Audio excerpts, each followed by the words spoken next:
Michael Jackson was an American singer, songwriter, and dancer who was one of the most popular and influential entertainers in the world. Jackson transformed popular music in the 1980s, earning himself the title the King of Pop. His influence went beyond songwriting and singing to encompass revolutions in dance, concert touring, video presentation, and music production. He also shattered racial barriers for black singers and musicians. As a child, Jackson became the lead singer of his family's popular Motown group, the Jackson 5. He went on to a solo career of astonishing worldwide success, delivering #1 hits from the albums Off the Wall, Thriller, and Bad. Thriller remains one of the best-selling albums in history. His impact on music, entertainment, film, and pop culture transcends cultural and racial boundaries, inspiring artists across diverse genres. While most American musicians continued to acknowledge Jackson's talent, a few publicly criticized him during this time. Here are two musicians who criticized Michael Jackson. Prince. In the 1980s, Michael Jackson and Prince emerged as the biggest icons in pop music history.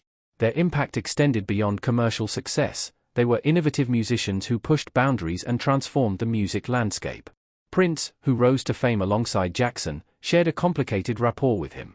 Although both were groundbreaking pop stars, Prince openly criticized Jackson's charity single We Are the World, calling it horrible.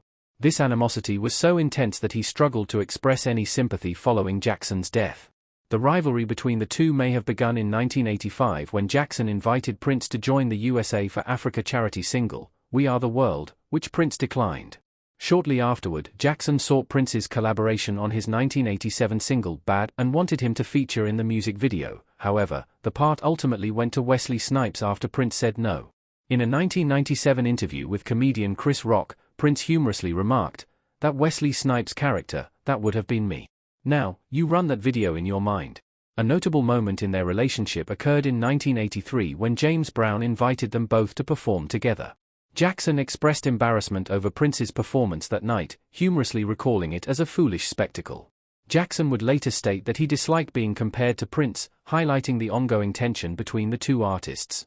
Despite their mutual disdain, both artists experienced similar struggles and triumphs in their ascents to the pinnacle of pop music. Elton John.